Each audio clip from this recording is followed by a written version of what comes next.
Good afternoon. This is Damita Chatman, your host for the next hour of Take a Stand, where we speak life into the community. Like us on Facebook, on all social media network.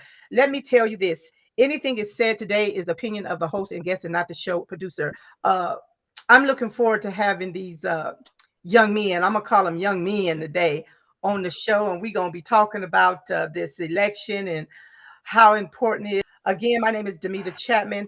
I want to thank everyone for coming today. I'm gonna give my guests a minute to introduce themselves, and we have three pastors that's on, and we have uh, Harris at Howard University. Again, I want to thank you guys. So I'm going to start with Pastor Kimbrough.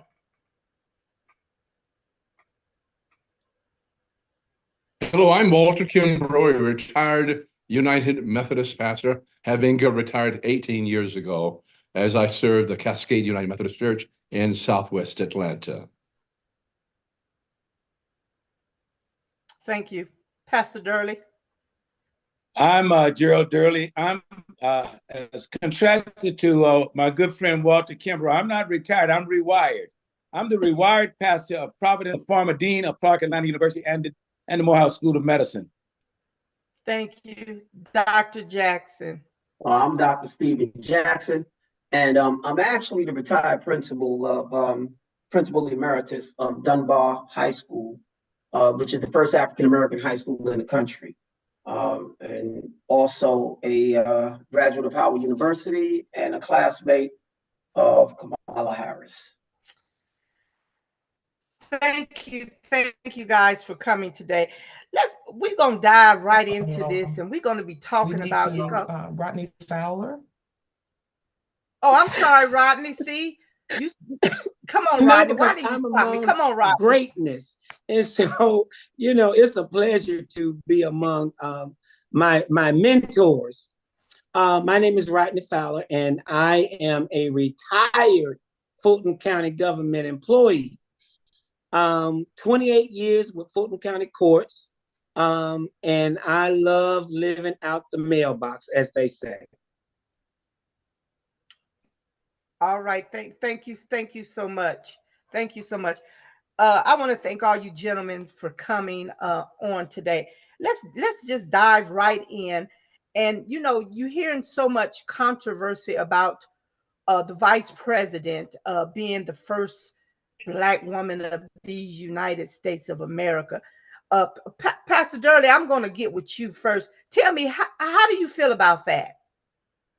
Basically, Damita, we've had an opportunity to speak around the country and other places about the Vice President Harris. And when I say wherever I'm going to speak on her behalf, I initially say this: do not connect my name, and I'm not here to convince you to vote for a Black woman to be president. That is not my goal. I'm not here to say that you need to vote for a Black woman.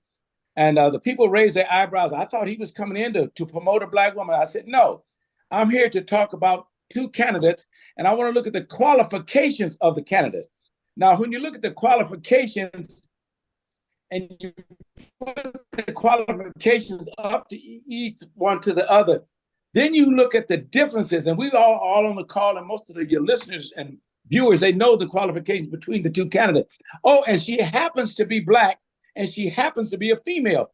But I think when we look at the candidates, and I think that that's the kind of thing, so I don't get into long discussions about whether she's qualified or not. In fact, Kamala Harris is the most qualified of any of the last 6 or 7 persons that ran for president. She was actually more qualified than Jimmy Carter. All he was a governor. All Clinton was a governor. She was not only a senator, and we know the rest of the accolades that she has. So she is more qualified than anyone else. So when they make this, then we understand the kind of nuances where people are feeling, oh, she's a woman and she's Black. That's negation. She is qualified to be the next leader of this nation. I like that. Tell me what you think about that, Rodney. Well, I agree with Pastor Durley. I'm looking at the qualifications as well. Where did it become to where she's a Black woman. If she was a white woman, if she had the qualifications to run for president, that's what I'm looking for. You know, I had the opportunity to speak with some young men, and they were talking about, well, I'm not voting. You have that right. That's your choice. But focus on what it is that he or she can do for you. I agree totally with Reverend Durley. It's about the qualifications. I believe that she has she's qualified to run this country, whether she's a Black woman or not. She fits the qualifications in my book. Thank you. Pastor Kimbrough? Yes, I look at several things. One is preparation. Mm-hmm. A second concern is electability.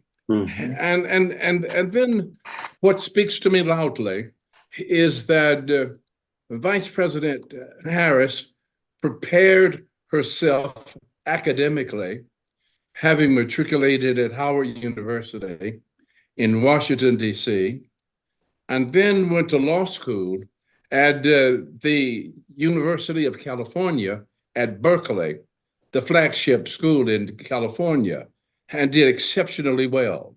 So she prepared herself for the position. And then electability, I look significantly coming from the largest state in the union, having been elected to statewide office twice, spoke volumes to me, spoke volumes. And that means she was elected across the vastness of the state of California. Let me see if I can't say it another way. I married a woman from the state of California. And when our young sons went out to California, the oldest boy said to his mom, says, Mom, where are the Black folk? Where are the Black folk? We don't see any Black folk. Don't see any Black folk. So we are not the majority race in the state of California. And yet, on two different occasions, she was elected to statewide positions. And then electability speaks volumes from the perspective of Joe Biden as a candidate for president of the United States chose her to be his running mate, chose her. Let's double back now. That the first African-American president of the United States of America, I really didn't think I'd live long enough to see that. Barack Obama was selected to be, came up, chose as a running partner, a white male for vice president. Isn't that interesting? In other words, then they're elected. And so then when Joe Biden comes up, he chooses a Black woman. And so he's running for a second term as president of the United States of America. And it seems as if the writing was on the wall or somewhere that he needed to drop out. And logically, he chose the person to be the candidate for president of the United States, his vice president partner. And so it, bang, it took off. It took off. It really took off. Yes. And everything turned around. Everything turned around. And the party got excited. Everybody got, the women got excited. The men got excited. Blacks got excited. Whites got excited. Latinos got excited. And I think even the opponent got excited. Trump is excited and worried because he was not prepared to take on this intellectual, artistic Black woman who happened to be Black. How could he, in fact, oppose her? So I think she's the right person at the right time. And then she comes along to select a governor. a governor, a Midwestern governor, to be a running mate. I think it's in divine order. You may not like it. It's divine order. You may not agree with it. It's divine order. You may not understand it. It's still divine order. I And you agree can't with you. beat that with a stick. Amen. Amen. Pastor Kimbrough, I think you want me to come over to Cliftondale so you can open the doors of the church. Dr. Jackson, tell me, what do you think about that? And you went to Howard with her, so tell me, how do you feel about that? Well, first of all, it's an honor to be in the presence of all of the pastors, because I feel like I'm in church right now, which is good. I'm getting a good sermon I'm a today. Howard graduate All right. too. I You're a graduated Howard from graduate Howard as well? School of Divinity. Oh man, congratulations. Yeah, all right. Well, I went to school with Kamala. We graduated the same year as with her. I've had the opportunity to watch her grow and develop over the years. Now, the one thing that I can say is that one of my good friends, Lita Rosario, recruited Kamala to be on the debate team. And this woman has been debating since 1982 when we got to him. So she has been well aware of what's going on politically and intellectually for years.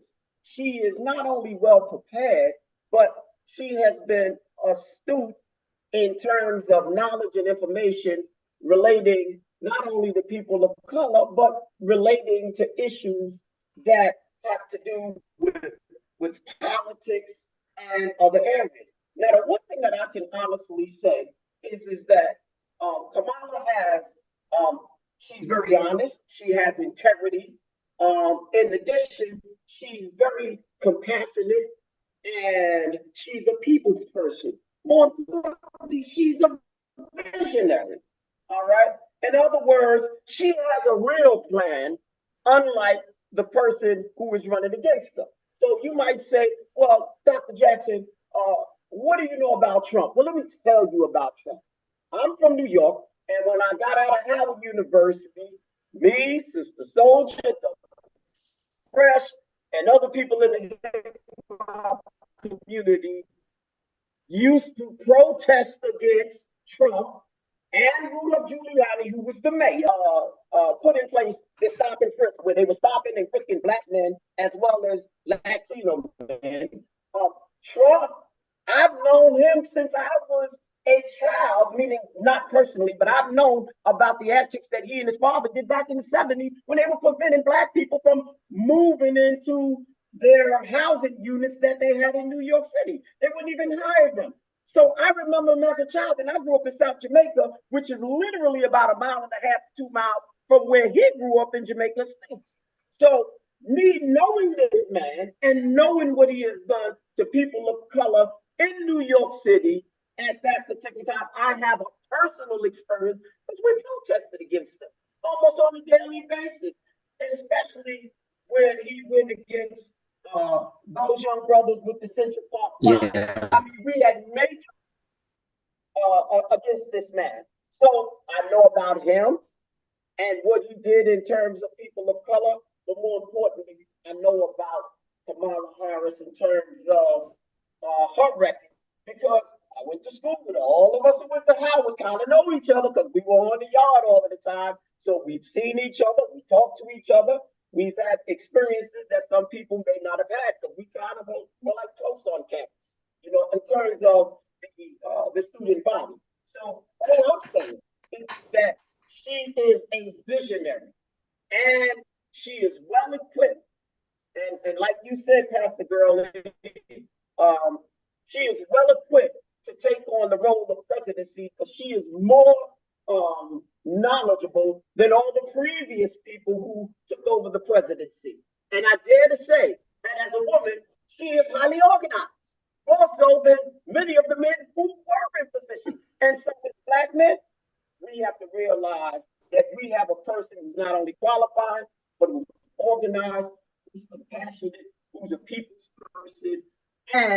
she's not a liar.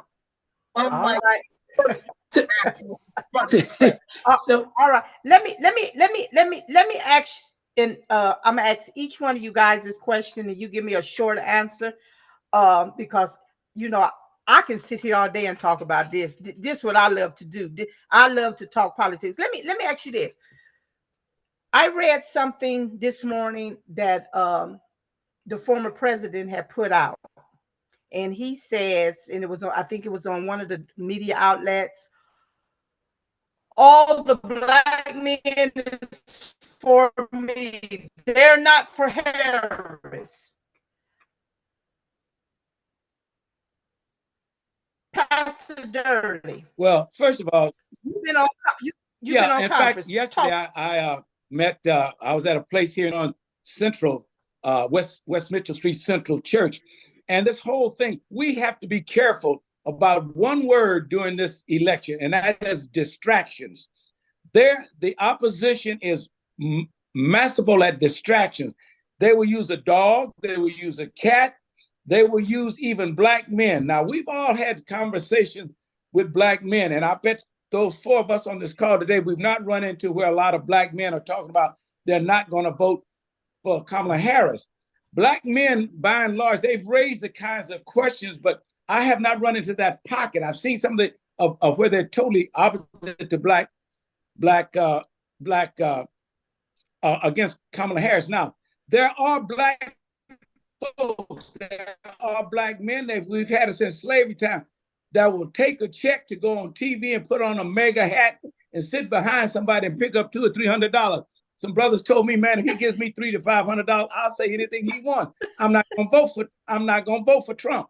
We've always had that element in our concern. Now, it is important that black men, what they're saying that I've talked to, they want to be heard. And I think that they have a good listening ear. And some people have said that the black men are not concerned about black women, and that's why they have opposition to her. That's not the case. Black men have always supported our mothers and our aunts and our daughters. But the other side have put this in there, and we have to be careful how we pick up on that distraction of talking about black men this and black men that.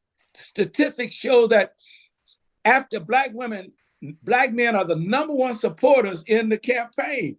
But if they put this out there now, if we pick up on that and begin to say it, because our thoughts become our words, and our words become our behavior, and our behavior can be detrimental. So we got to understand, we cannot for the next 30 days say, well, black men this and black men that. We've always had these labels put on us, and we just got to deny those. I didn't say not recognize that there are some that might be saying this, but by and large, black men will show up in numbers for Kamala Harris to be the president. All right. Rodney, tell me what you think about that. just say amen, because Reverend Durley just said it all. But I have to agree with him. It is a distraction. I was looking at TikTok, and I saw some black men talking about that they were not going to vote for Kamala Harris, that they're being bullied. But I disagree with that, because you have a choice. You have a choice. And as a black man, as a young black man, I think we need to hear what the policies are, determine what the views are. Just because the man next door said, I'm not going to support her because she's a black woman, or because I'm a black man, I'm being bullied, that's not how we should vote. I totally agree with Reverend Durley, because it is a distraction. They're moving us away from where we need to be. And as black men, we have to stay focused. We have to stay focused. Listen to the policies. Vote for the one that have you at heart. That's the way I look at it. I got you. I saw your mother too, Rodney. I think that's your mother, and she making sure her son is gonna be on point. What you think about that? Do you agree, Dr. Jackson? I absolutely agree with him. First of all, let me just say this. The majority of black men support Kamala Harris, right? I was looking at the numbers, and over 72% of black men support her. So there is a small number of black men who may not support her, and some of them, as Dr. Gurley talked about, some of them are being paid, some of them are on social media, and unfortunately, there's a lot of misinformation on social media because some of them have very loud voices. But then also, you got to remember that not only is there misinformation, you got Russian bots on it, and you have other countries trying to interfere with our elections. So they're putting information out there that we think may be coming from people of color, but it's actually not. So when we look at the misinformation and then we look at the distractions, all of that is intended to thwart the number of people coming to vote. They're trying to, ensure or make sure that as many of us who want to vote may not vote. So they're throwing all of these things in there that is important. Now, I've had a lot of conversations with young Black men because I speak around the country as well.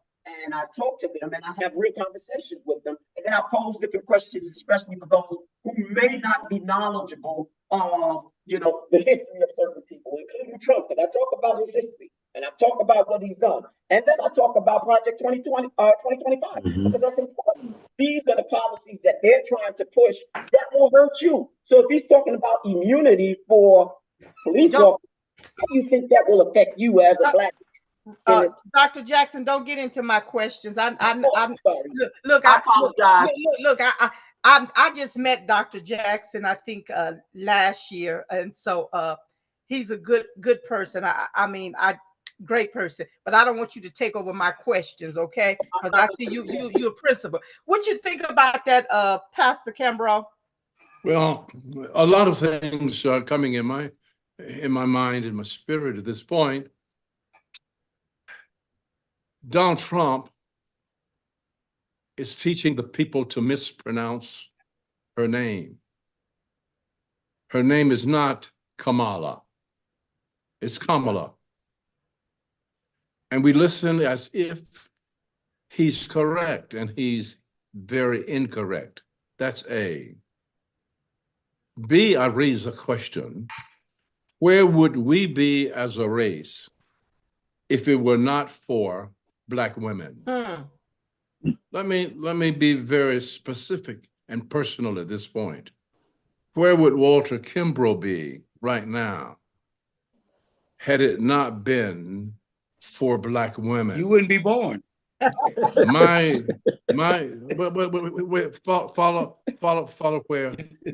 where I am in terms of family. I teach that the most significant organism in all of society is not the church, nor is it the school, it's the family. And in my family, my parents were married when I was born, but they were divorced when I was age 6. But there's a song I heard that says, but I had a praying grandmother. I had a praying grandmother. 4 feet, 11 inches tall, 98 pounds, soaking wet, but took no prisoners alive. She dealt with issues at home, and I'm alive to tell the story, and I was not bad. So then it was my granny who taught me how to tie a tie. It was my granny who taught me how. It was my granny who taught me elementary plumbing situations. It was my granny who taught me, as the only boy in the family, and even the cat we had, because we were not allowed to have a dog, that I named the cat Tom and was highly disappointed when Tom had kittens. So that the Black woman is made. Where would the Black church be? Reverends, pastors, doctors, if it was not for the Black woman. I served as pastor had it not been for the women. The Black women in those congregations that made a difference in the life of the congregation and in the life of the community. Mm-hmm. So then we must applaud our Black women. Where would our PTAs be in our schools had it not been for the Black women?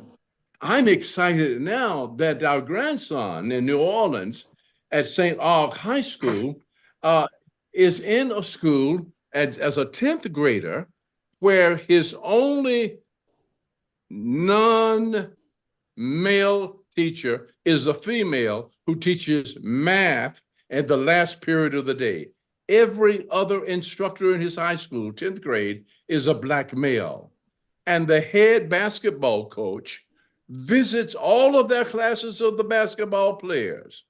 And if they aren't cutting it in the classroom, he tells them, you can't come to practice.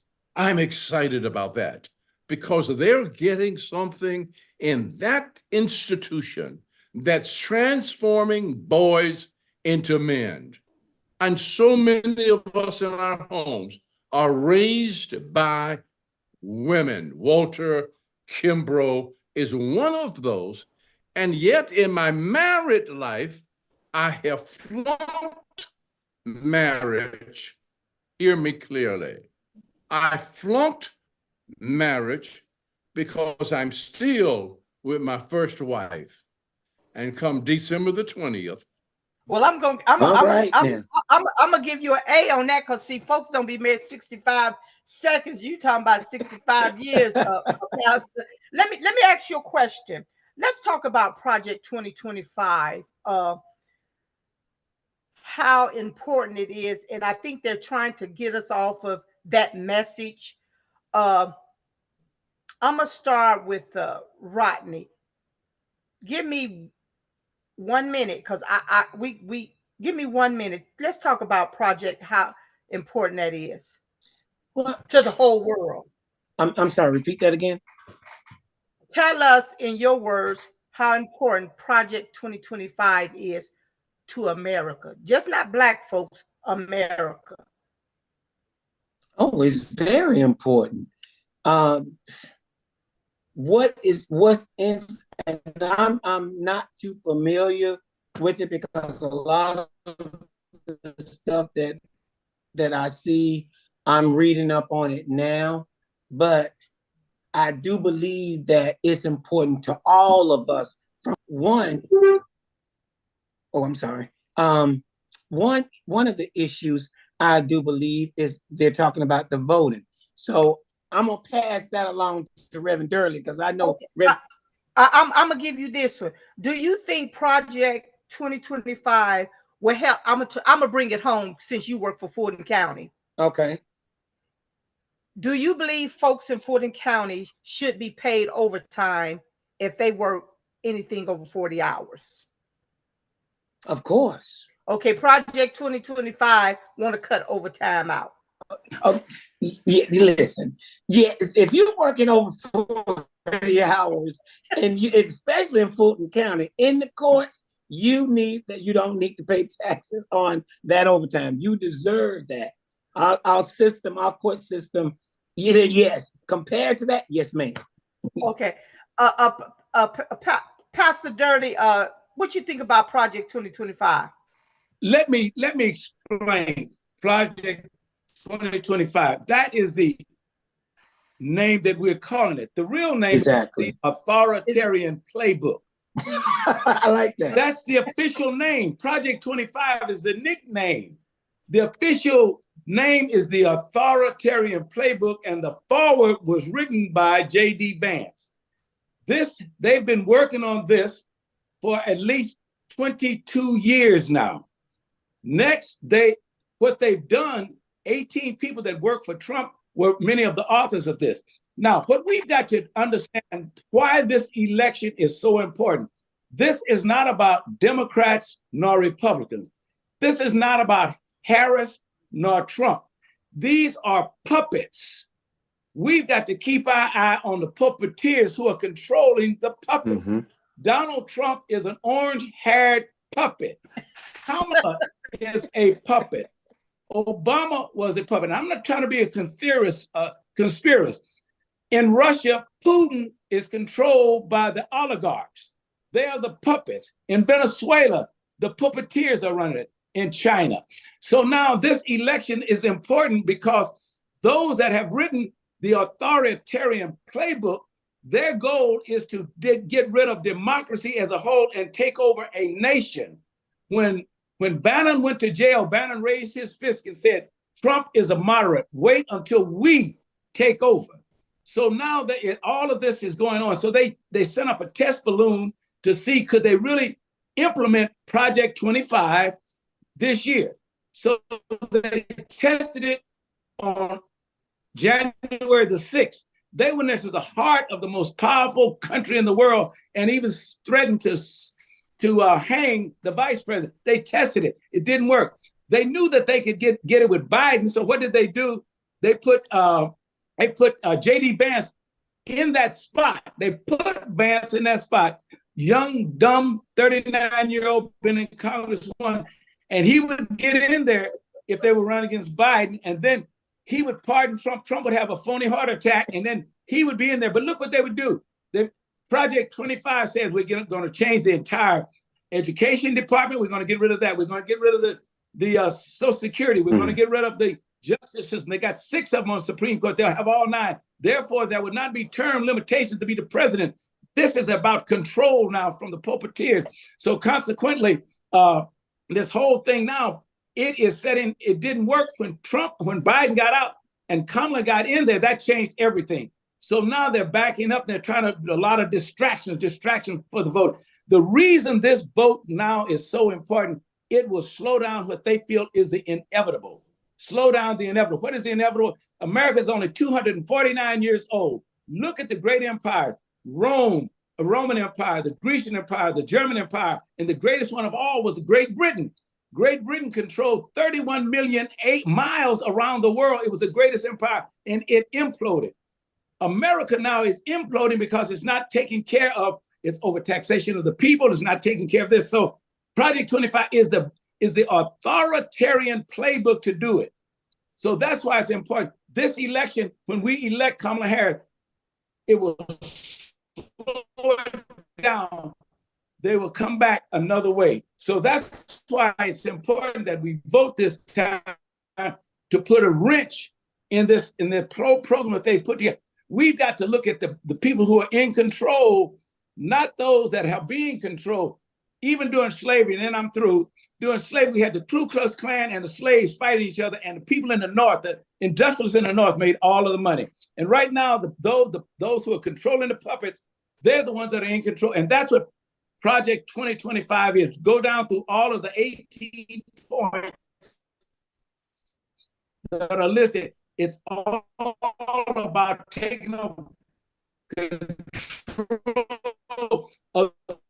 And look at Trump. The last thing he said, I will even sue CBS and take them off. Controlling the media, education, and healthcare, and the justice system. Those are the 4. One of the things that the Republicans have been doing for years in terms of Project 25 is dismantling education systems around the country that they have control of. Right. The key thing is, number one, they take out your civics course, all right, which means they don't know anything. Many of these children today have no knowledge of civics, so they don't know who makes the decisions, all right? The next thing they do is they take out the history books, similar to what Hitler did in Germany, where they were burning books. They're doing the same thing here. So now if you erase civics, you erase history, then that means then that you have no idea of what happened in the past, because if you don't have any idea of what happened in the past, then that means you won't be able to determine what happens in the future because you don't have anything to fall back on. And this is why so many of our young people are not aware of what's going on, because they dumb down the education system, right? In addition to that, right, there's an attack on the established labor unions. They want to get rid of labor unions. Why? So, like you said earlier, the big oligarchs of this particular country can make a lot of money, because if they don't have the unions to protect the people who are working, that means then that they can do whatever they want to do, and they don't have to pay these people overtime. They don't even have to pay you the type of salary, and they can have like what they had here in Georgia, which is, you know, a state where they can fire you at any point. I forgot The at-will state, That will yes. stay. Right. You know, in other places they don't have that, because most of the places I've come out are unions, so they're attacking the unions. Then, of course, they want to attack healthcare. They want to get rid of what's already in place, simply because if they get rid of the health care, he has no other plan to replace it. Even in the last debate, he's talking about, oh, well, I have a, you know, a plan with something to that effect. Concept. He has a concept on plan. What do you mean concept? Dude, you have people who need health care. Exactly. You mess with health care, then that means then that not only are you going to have a sick society, but people who are not able to literally take care of themselves. Lastly, in terms of education and Head Start, you want to get rid of Head Start, and you want to get rid of the whole education department. My question is, if you get rid of Head Start, then how are you going to teach those babies that you don't want to afford? So that to me sounds like it's crazy. You don't want to have you want to prevent women from having abortions, but yet and still you don't want to take care of those children that they may have because you prevented them from having an abortion. Make it make sense. And if you get rid of the education department, you're talking about years and years and years of information that has been stored with regard to, you know, everything from Brown versus Board of Education to so many other different things. See, I am the chair of the principals panel for NAEP. So I work with principals and superintendents all over the country for the U.S. Department of Ed. That's what I do as a consultant. And so there's a treasure of information in the U.S. Department of Information to actually manage many of the school systems that might go astray unless you have that particular organization in place to ensure that schools and systems and states are doing the right thing. So without that, then the states can do whatever they want to do, cities can do whatever they want to do, and then you'll have chaos, which is what we're seeing now in the particular states that have taken away, you know, some of the rights of the people in those states. So Project 2025 is something that they've already been working on when the Supreme Court did Roe versus Wade, and when these rogue governors and their state houses make decisions that are not in the best interest of the people that they have. Thank you. What you think about that, Dr. Kimbrough? Well, I gave Dr. Durley an A on a magnificent report to the question. He said it for me exceptionally well, that even I could understand it.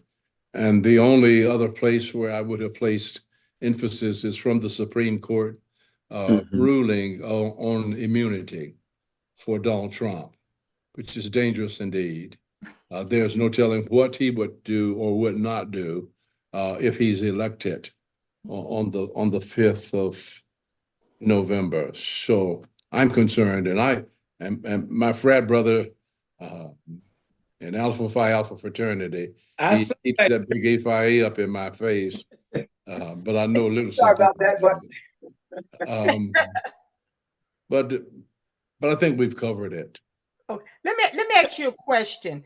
Dr. Durley want to say something real quick. Dr. Durley, come on, Doctor. Come on, Pastor Durley. I thought that this was an objective, open discussion without name tags and certain speeches wearing paraphernalia on a group. And then Walter Kimbrough kind of reinforced the letters on the shirt. Let me open up my shirt now. Let me open. I kept it. I didn't want to show it, but I'll show it now. Can I show it? Yes, you can. It says vote. That's right. I love it. I love it. Let me ask you a question. I got a question. What are your thoughts on how religion is being used to influence this election? I'm gonna start with you, Pastor Durley. How is religion being used? Yes. Well, first of all, what's influencing this whole kind of atmosphere now is one word, and you hate to bring it down and make it small. And that is the word, what's being used now to move people is the word fear. Fear. And fear, when people are fearful, they're ignorant. I didn't say stupid and I didn't say unintelligent. I said they're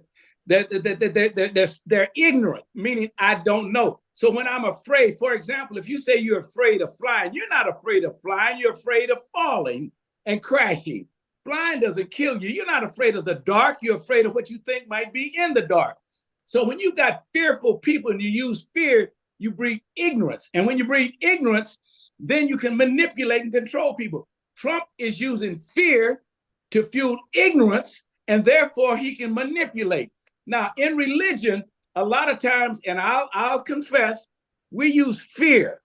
You're going to go to hell. You're going to burn in hell. And we use fear and we convert, you know. And so right now, even the religious right, they're using fear. If we, and they'll take the text, and those who've been to seminary, they'll know we use a thing called proof texting.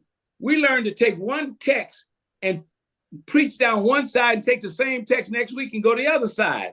And so consequently, when you feel you're going to go to hell if you smoke, remember we were just, if women don't wear hats, they go into hell. I grew up in a denomination and they put me out of it, but I was put out of the denomination when I grew up as a little boy. And if I went into any church and they had instrumental music, they were going to hell. And I would never go into a church if they were playing an organ or a piano of going to hell. And that was fearful. I was growing up in that denomination. And when I found out, wait a minute, whether they play a piano or organ or tambourine or drums, they can still go to hell. I said, they really can. But it was fear. So we've got to use our faith to understand that there is a God that's bigger than this particular thing. When a Trump can have 34 indictments, that's just unheard of. But he uses the fear that these people now are trying to kill me. They're trying to get rid of me. They're trying to assassinate me. They're all fear. And so the people said they are, and they don't know the real facts. That's why we keep using the term fact checking. When you don't fact check, you've got ignorant people, and you got ignorant people that will buy into something because they don't want these immigrants to come in. They don't want these Black folks to take our jobs. They don't want them to do, that's fear. And what we've got to do is take one sentence and say this: God did not give us the power of fear, but of a sound mind and of love and appreciation. And that's what we need to teach from a faith perspective. Don't let fear take over, make you ignorant, and join this group and to destroy democracy. God said, stay away. He did not give us the power of fear. And so faith must talk about how we take our faith, overcome our fear so that we can have a future. Let me ask you this, and I'm gonna go to I'm gonna start with Rodney, and I'm gonna go with Dr. Jackson, and I'm gonna ask y'all to keep it real short because we coming down. Since we got on late, we're gonna get off at 3:10. I hear a lot of people saying that President Trump, former President Trump, I'm not gonna be like the media, former President Trump gave us $1,200. And he did something good for us. How do you feel? How do you feel about that? I know Pastor Durley want to get in there. No, I just don't know what a $1,200. I missed my $1,200. I missed mine too. I missed my people. That stimulus check. That stimulus check. I still didn't get it. So I'm trying to. So how do you feel about when you hear people say that, Rodney? Well, to me, it's an insult that you that I can be bought with $1,200. That if I will support you based on $1,200. And it's a problem for me as a young Black man, because you're telling me, oh, if I give you this certain amount of money, then I got you. I got your support. I have your vote. That's why I say it's an insult, because if you're saying $1,200 is what I need to get you reelected, I just totally disagree. You can't buy me. And a lot of my colleagues, they're like, oh, he's giving us money. That's $1,200. I didn't get it. I guess Fulton County told me that, well, you make more than what you need. So I didn't get it. So to me, it's an insult. And I just find it outrageous that you even brought that to us to say, hey, I got another stimulus check for you. So the election is November the 5th. If I give you 1,300, if I give you 2,500, I know I have your vote and I know I have your support. I'm like Reverend Durley. God did not give us a spirit of fear. We have to use that to internalize, to make it, hey, this is not what we're going to do, because the God we serve, he tells us what we need to do and where we need to be, as in terms of, hey, don't worry about this. I got this. America belongs to me. And if we remove ourselves, then we will see that God is going to take care of America. Trump, hey, whoever it is, he will. God is in control of all of this. And the $1,200, I wish I had it. Let me. I'm not gonna ask each one of you guys their question because my mind is just going. I mean, it's on 1,000, and I want to ask. I'm gonna go to Dr. Jackson, since he got the Divide 9 sweatshirt on. Do you think that the Divide 9 is going to help get her across the finish line? That's a yes or no. Absolutely. Absolutely. All of the presidents of all of the Divine 9 organizations came together and said, we're going to work for our sister, the future president, Harris of the United States. They already came together and said that they're going to support 100%. Right. He's right. Absolutely. I just got off the phone with Glenda Glover this morning. I'm working with Glenda Glover right now. She's working directly with Kamala. And Glenda and I are very close because I'm a Tennessee State graduate. And she was there. So I sat next to, Kamala and all this. So working with her, we just had all of the Divine 9 and HBCUs on a conference call, on a webinar last Friday.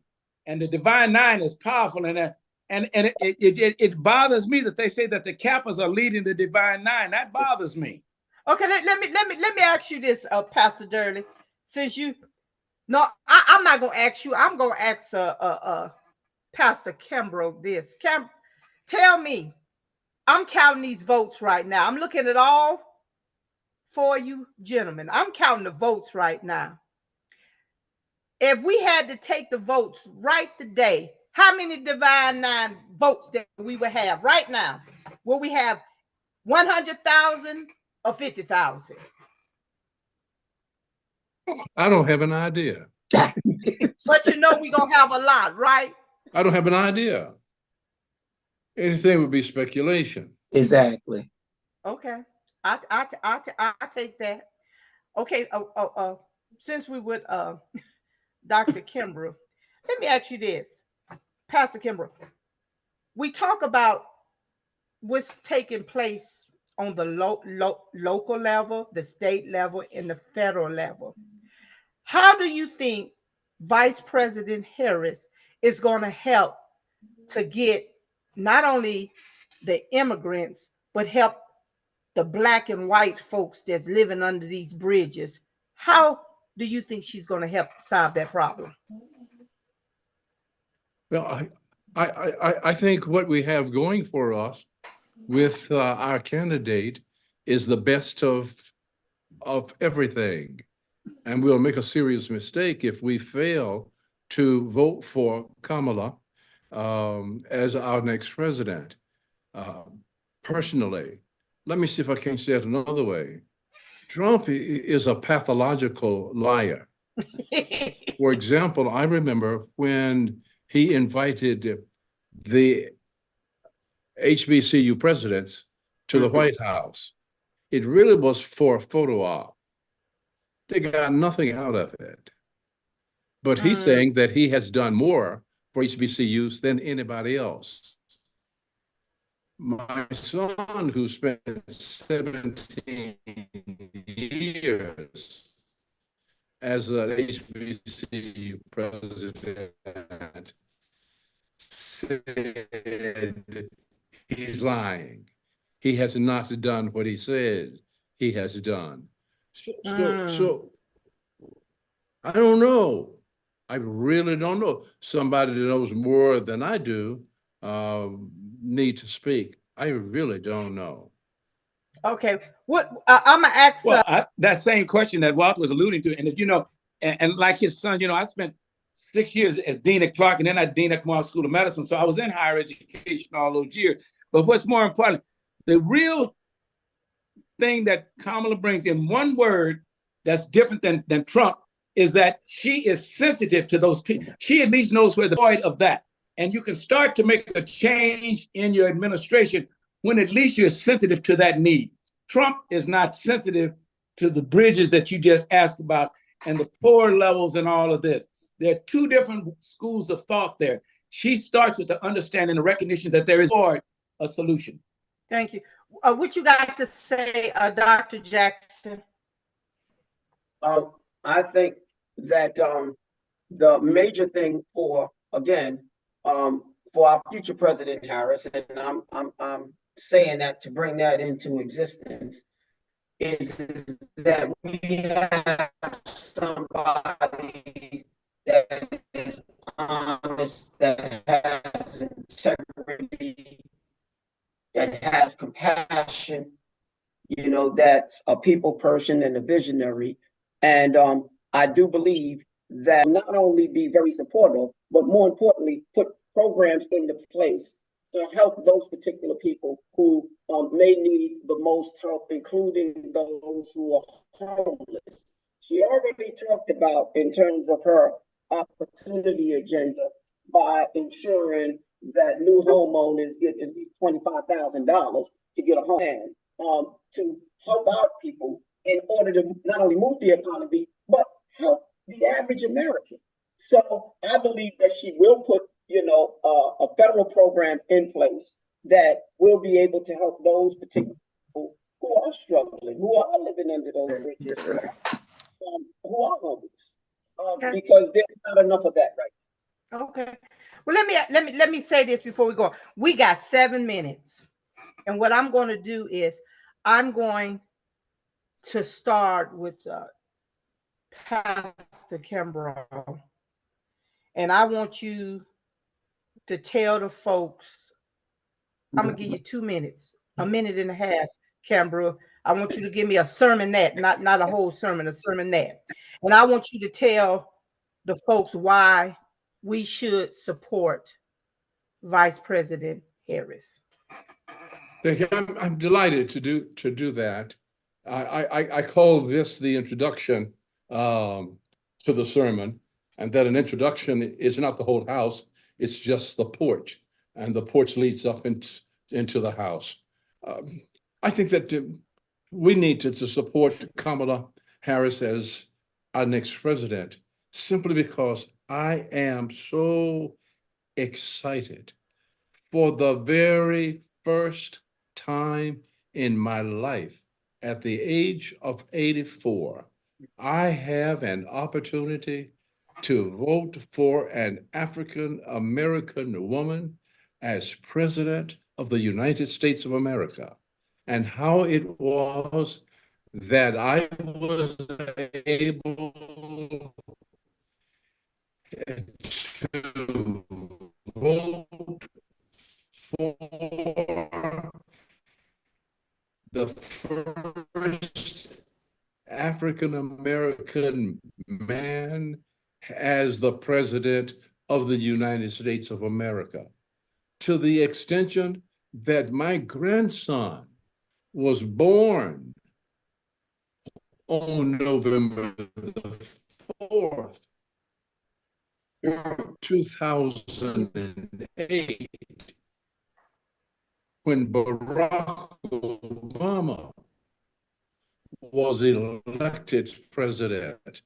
In fact, his name is Benjamin, for Benjamin Mays, and Barack for Barack Obama. All right. So I'm excited about this opportunity. So from this perspective, get her elected, I can die in peace. All right. You got a long way to go because we got a lot of work down here in Atlanta to do. Come on, Pastor Durley. Well, I guess you going in age. Since I'm 83, he's an old man, and I have to look up to my elders. I think that this is the most opportune time because we'll receive the most qualified candidate too, and that's what this is all about. She is the most qualified. She's prepared for this, for such a time as this, and plus it'll help me. I haven't had, for 2 years, I've never said the United States of America. It could not cross my list because I couldn't lie. I call it America. We're fighting in America. But once she's elected, I believe I can once again say the United States of America, because she's looking at all races, all genders, all sexual orientation. She is including everybody under the large tent. And I think she's got the capabilities and the insights, the wisdom, and as Dr. Jackson said, the honesty, the integrity, and the character to bring us together, and then we can truly be the United States of America. All right. Come on, Rodney. All right, they sum it up now. I believe that she needs to keep doing what she's doing, and that her focus is on the ordinary people, and that focusing on the need of the people. I agree with everything that everyone said. We do need to focus, and we need to make sure that people get out and vote. Vote. Reverend Durley, I wanted one of those t-shirts.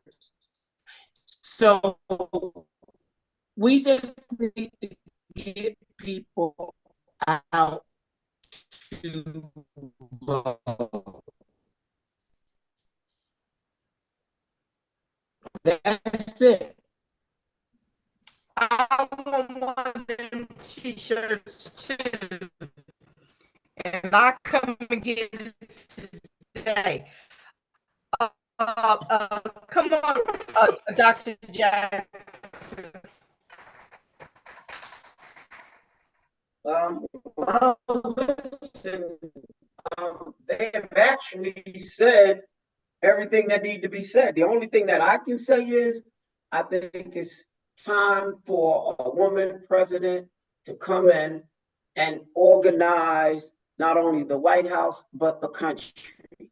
Women, and let me tell you, and I'll say what Dr. Kimbrough said earlier, as an administrator and principal, organized and people who moved to work with because I knew she think through. And I believe in her that my classmates will create country direction that benefits all of us as a people, not just people of definitely believe that she will be able to lead this direction and benefit all of the Americans. And like Curly said a little earlier, He said he didn't want to use the word United States of America. We say Great America because I'm clear on what these people have done to our people. But see here to move. Let me just add this. She self. That's right. We got to vote our states. We got to vote for the governors. Got to look senator states who are the senate. All tells she need the support. She will not. She doesn't kind of. And we vote to give her the support that she needs. She cannot do it by herself. The one thing about this is the only thing that has concerned me on all our dialogue is really anything about tomorrow. Here is the first day of early voting. Now, I was going to get to that, but see, you can take care of that. I was going to take care of that, Pastor. But I'm encouraging all my donate until early. Tomorrow. It may storm on the 5th of November. And if it storms, we stay at home. So we need to encourage all of our people. Go to the polls now. Start tomorrow. Let's vote. Be the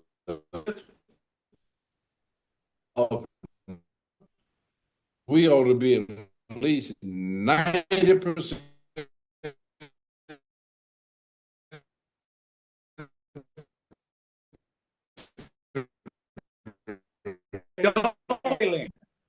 When I early start tomorrow.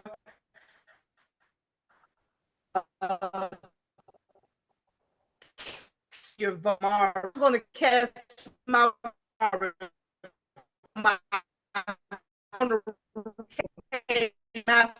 me home tomorrow night. I want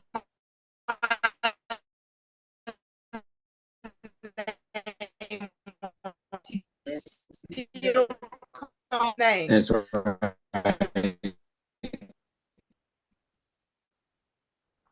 And that's because I got to stay alive a few hours so I can vote.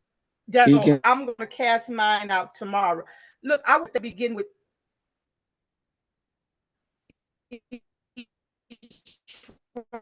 I'll go get cross finish November. Feel deep in my spirit that will take place November 5th. I feel it because it's time for change now. I tell people, get your facts. Then get on. Right now, we cannot go back. And I don't want to go back, and I'm not going back. And so I thank guys for coming today. I want to thank the pastors for taking my call. I know you guys 65 coming there, give wife a little time, but then I want you to get back on the trail with us. Rodney,